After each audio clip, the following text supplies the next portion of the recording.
Hello world, welcome back to the Saw Retrospective. This time we are discussing Saw 2. I will admit last time the video ran a bit longer than I expected, considering the length of the other movie videos that I've done, but I guess that's what happens when you are discussing the movie in its entirety as opposed to just trying to be vague. Speaking of which, this video will be full of spoilers, so if you haven't seen the movie Saw 2, you might want to not watch this video quite yet. Anyway, let's dive right in.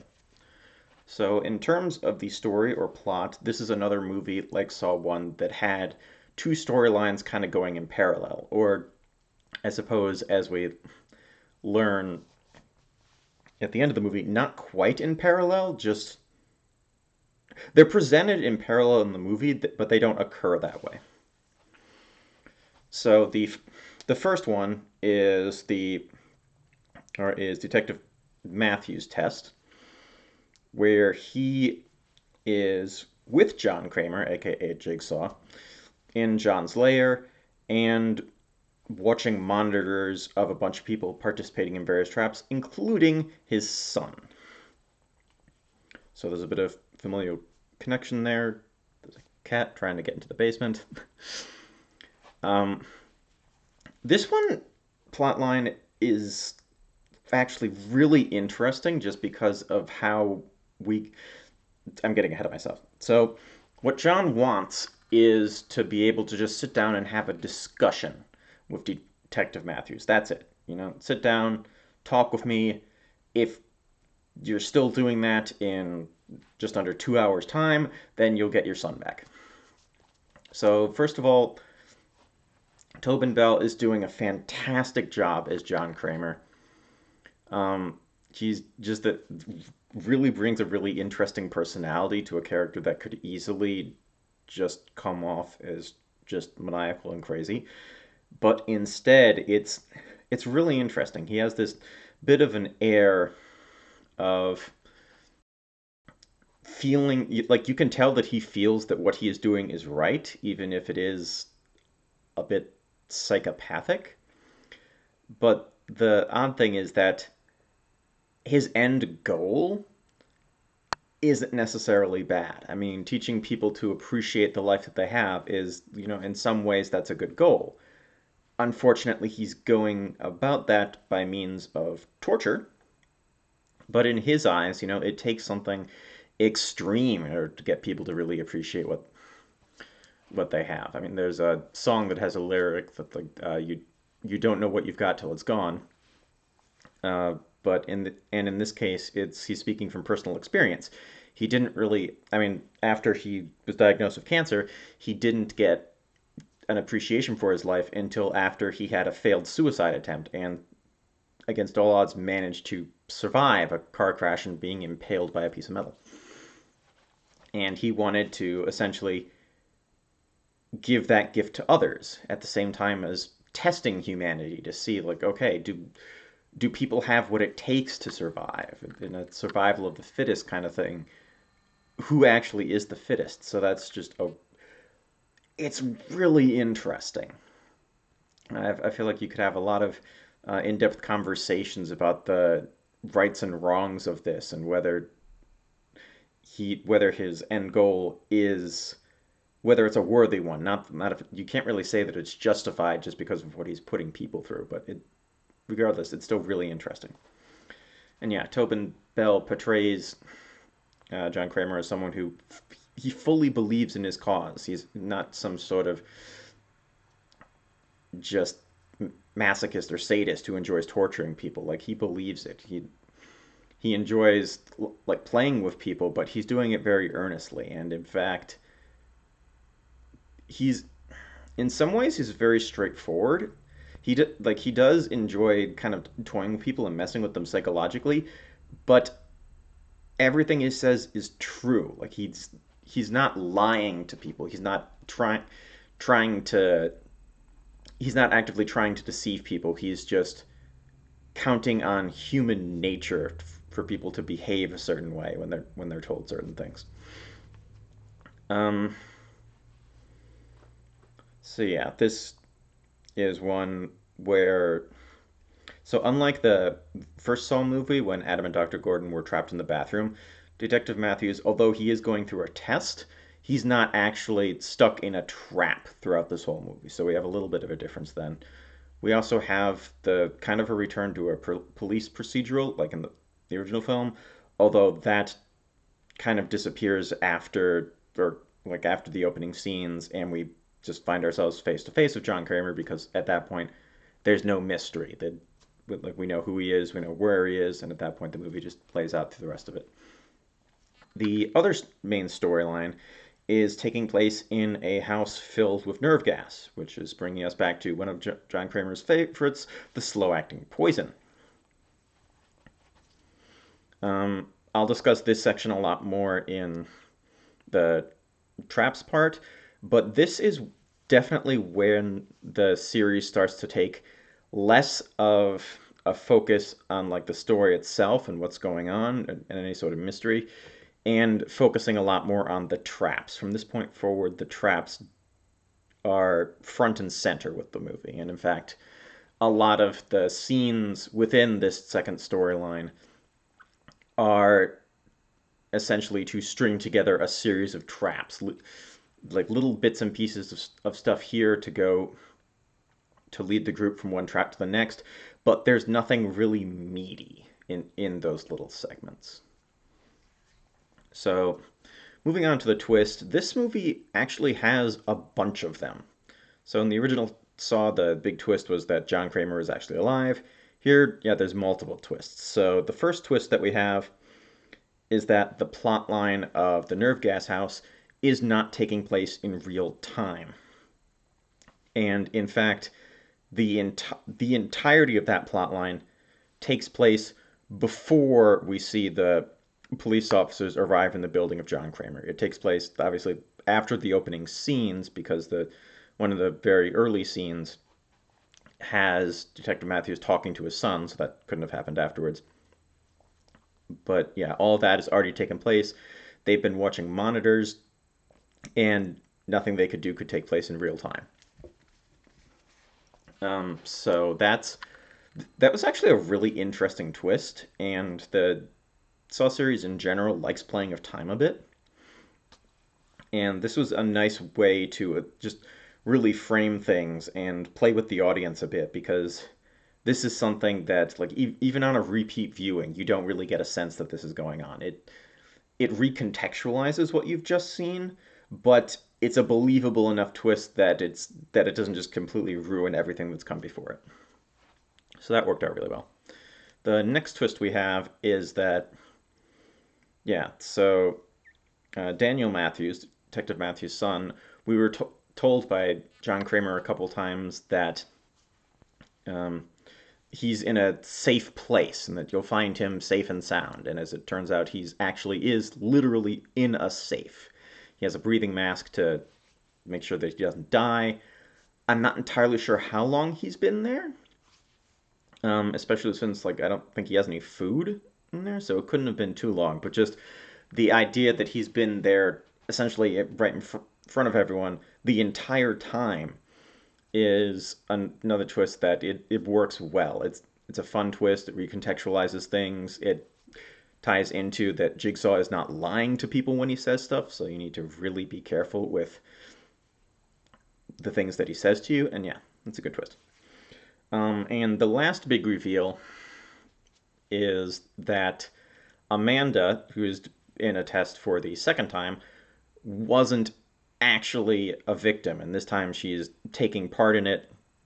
She's working with John Kramer as an apprentice. This is the first time we see John have an apprentice, although definitely not the last, but we'll get into that with the later movies.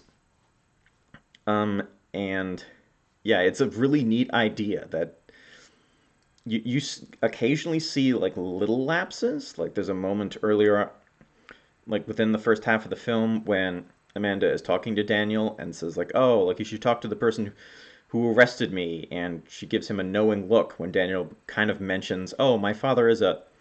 So you can get a little bit of a hint that she knows what's going on there, but besides that, she plays it very well in terms of seeming like, okay, she's actually in this as another one of the victims, as opposed to taking over what John did in the first movie and being right there at the front row seat in this series of traps. So yeah, that was another really good one. So all in all, great twists.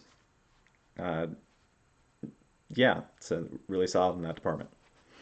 So in terms of the traps, let's pull the wiki page up again.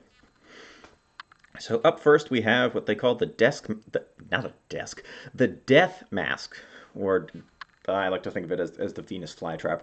This is one where you're starting to see that the filmmakers are starting to play into common fears that the audience may have in an attempt to kind of like either gross out or scare the audience or just impact them in some way. That was something that wasn't present as much in the first film. I don't know of too many people who have a fear of being chained in a bathroom or being trapped in razor wire, but with this, just the general fear of needing to pretty much like stab your eye or things being inserted into an eye is just something that's really uncomfortable. I don't like seeing things like that in movies, so this one was a bit of a moment for me, even though you don't actually see anything being inserted into an eye, but just the potential for that or the threat of that uh, works really well.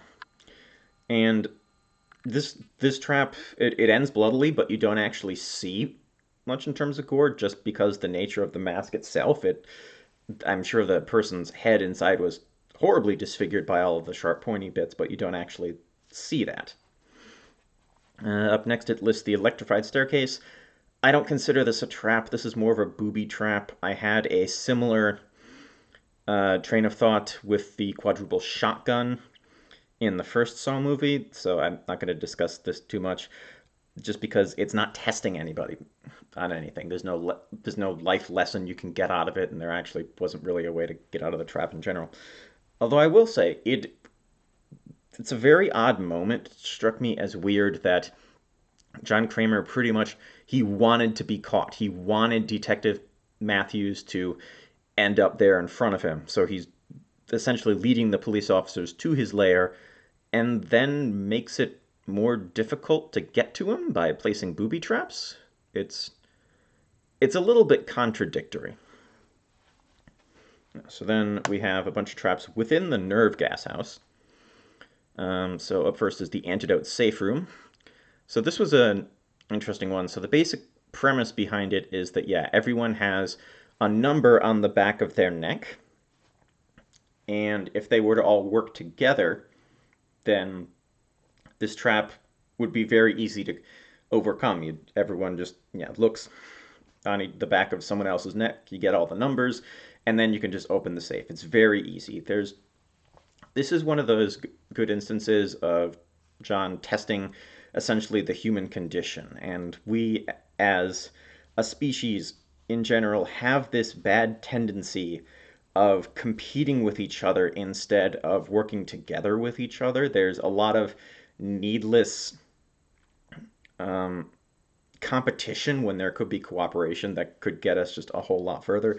I'm not going to go into too much detail on that. I can make an entire video essay about my beliefs on that. But yeah, it's definitely an interesting aspect of being human that we tend to fall into that. And this is not the first time, or I mean, it is the first time in the series that we've been over this. It won't be the last. I'll discuss more in other films when we get to those. The other bit of this room is the pistol attached to the door. It's a good example of John essentially not lying to people, but messing with them psychologically. The idea that you give someone a key and tell them, hey, don't use it in the specific place. And a lot of people are going to think, hey, this is reverse psychology. I'm going to go use it in this specific place. And then in this case, you find out that, yeah, there was a reason he said, don't use it there. That if they had listened to him, then that would have been one less person who died. So, oh, I got ahead of myself. The next trap they actually listed was the Magnum eye hole. So, skipping ahead of that. Oops. So, um, The only other thing to mention about that is that this was a more generic trap, so it was kind of like testing humans in general. It wasn't intended for a specific person. You don't really get a life lesson out of it, other than, I guess, you know, pay close attention when someone tells you something. And it's not in response at all to any of the sins someone has done in their life. Okay, up next we have the furnace. This one, I really like this trap, or I guess saying you like a trap is a bit of an odd thing because that makes you sound a bit disturbed, but it's a very well put together trap. First of all, I really like just the connections you get between the sins of Abi's life and the trap that he finds himself in. First of all, we're told that okay, he's burned people a lot with his lies in the past, and which is actually we've had something similar to that with the flammable jelly trap in the first Saw, but I think here it's handled better, especially because instead of just being this arbitrary thing, we get this double edge that okay, Abi has been hurting people in his life, and now in order to make it out of this, there's a second antidote that he has the option to help someone instead of hurt them. So it's a very nice reversal. And yeah, I think that works very well. The trap itself is simple. It's not too complicated. It's a furnace. You know, it burns things. The way to escape isn't super complicated. We were told, okay, that you know that you need to go towards the devil, and in fact, there's a picture of a devil with a sign that says, "Hey, twist this," near a handle. So this one, if Abi had been thinking straight, this he would have been able to get out of this one pretty easily. But yeah, it's a very well put together trap. Up next, we have the needle pit. Oh, sorry, forgot to mention the furnace one. I think plays into another common fear of people being burned alive. So again, this is in some ways the filmmakers are just really going at the audience with this one, which I don't know what that says about them, but yeah, that's a very interesting thing. So yeah, the needle pit. This one is intended for Xavier, who is pretty much the bully of the film. He's I would yeah I'd go so far as to put him as an antagonist. In the notes I was taking when watching this movie before I knew his actual name, I had just written down as the mean guy because yeah he's incredibly aggressive. This is a trap that it's another one that has a good connection between the sins and the trap itself, where Xavier is a drug dealer, and now in order to get the key to get to a safe, he must essentially submerge himself in a bunch of needles as to reminiscent of all the drugs that he's been selling to people and ruining their lives.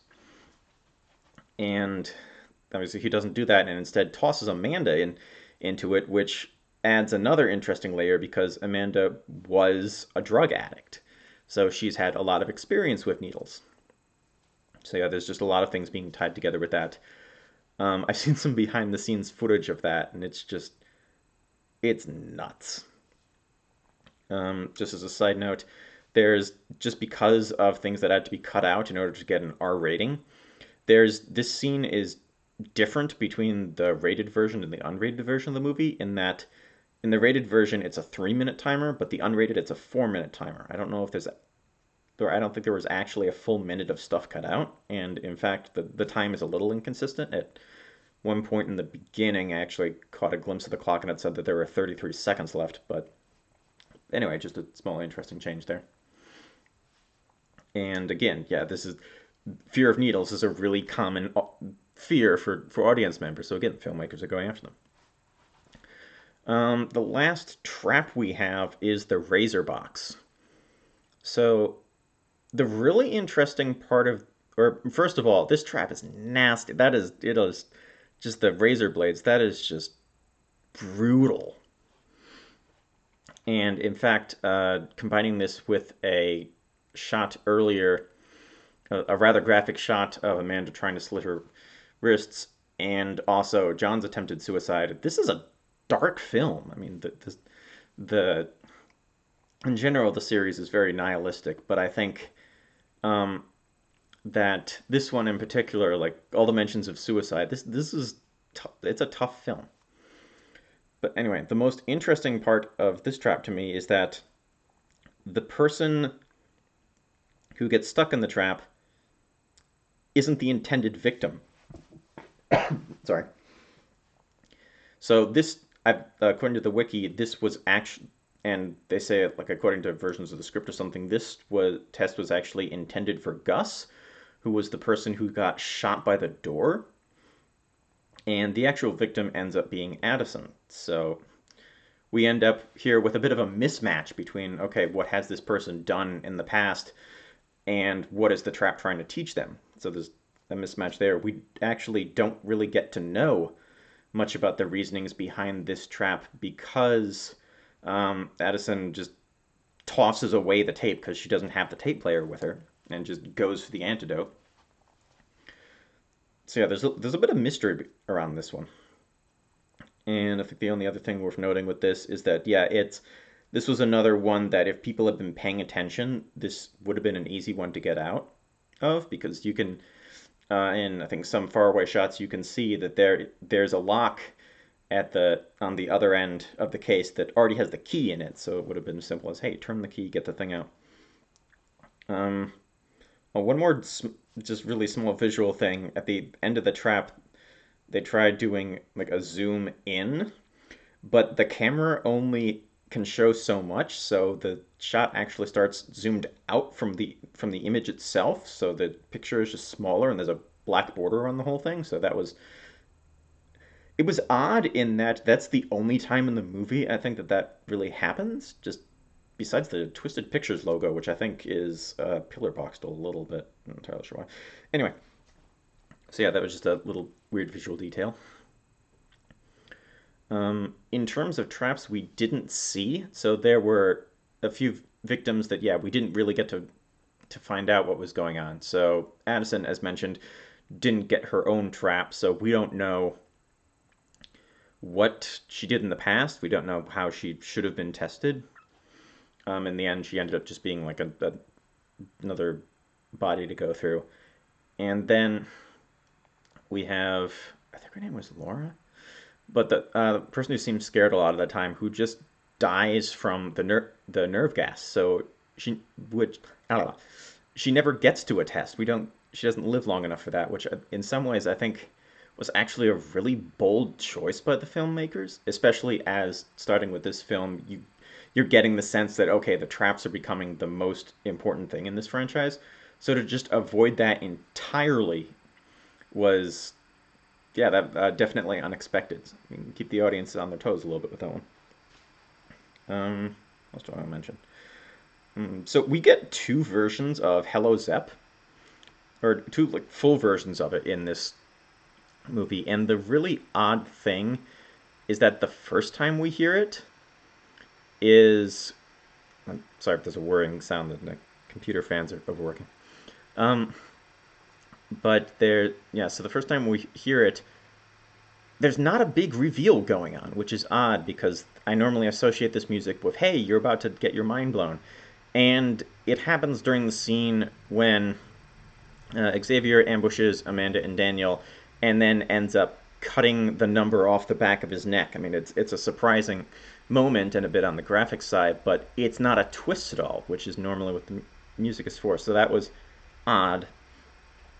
We get it a second time when Detective Matthews is being told, hey, here's everything that's going on. So that's a more traditional use of the theme, although the version that plays over Xavier's next scene it sounds closer to the original Hello Zep thing from the first movie.